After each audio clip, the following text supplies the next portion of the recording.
Right here, I'm adjusting slip leash. You have to do that a lot with them. You want it high on the neck, behind the ears, under the jaw.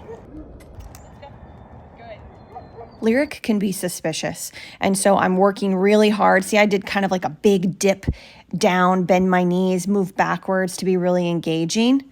And if she wasn't taking food, which sometimes she doesn't, if the dog is close, then I either need distance or I try to just do the body language and see if that works. So let's really slow that down. She sees the dog, I move back right away. She takes the food, then I just move into her because I want to catch that dog walking by. And then I look at that big movement, squat down, move back. So my body language really gets her attention. There's the dog. Now here, there's so much going on. She shakes, she doesn't see me, she ignores me. So I just turn and move back again. And I'm not just taking one step back. Here I take 1, 2, 3, 4 steps back before I turn.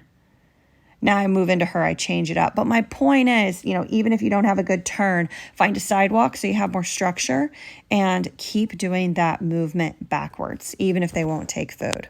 Now I'm going to start to do some turns into her to try to slow her down.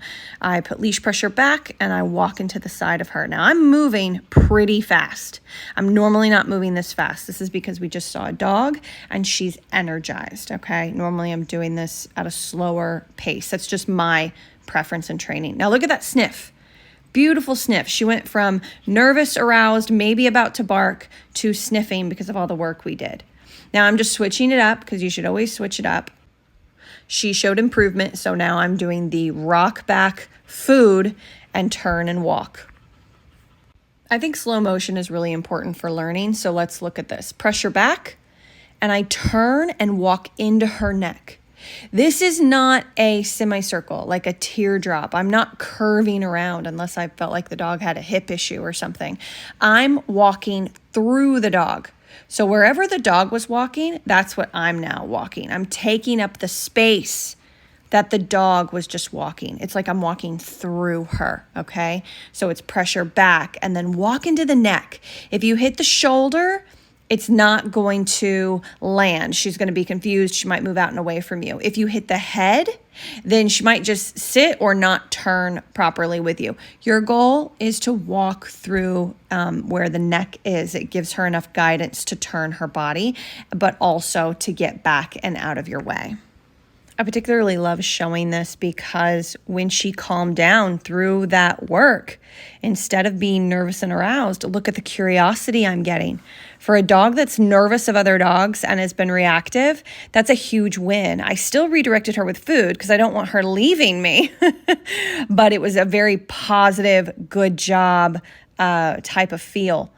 That's why I switched to back up and food rather than moving into her. It's because I saw that positive, calming reaction. And she's still looking for the dog. Do you guys see that? But it's so much softer. She's less tense. I don't know if you could tell in the video, but she's showing me softness. So I'm rewarding her with changing it up.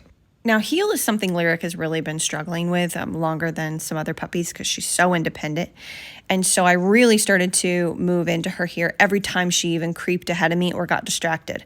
So I'm like, look, I even practically do a circle here. I'm like, pay attention to me.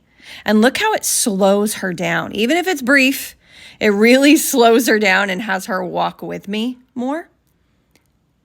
Look, it's practically a circle again. She even got confused and sat. Or my position might have been off a little bit too. But the point is you're utilizing all these tools. Then I just switch it up for her so she can get food. The point is to utilize all these tools to help your dog understand what it is you're asking while navigating distractions. And if she can't stay with me, then this is what we do for the entire time I'm walking her.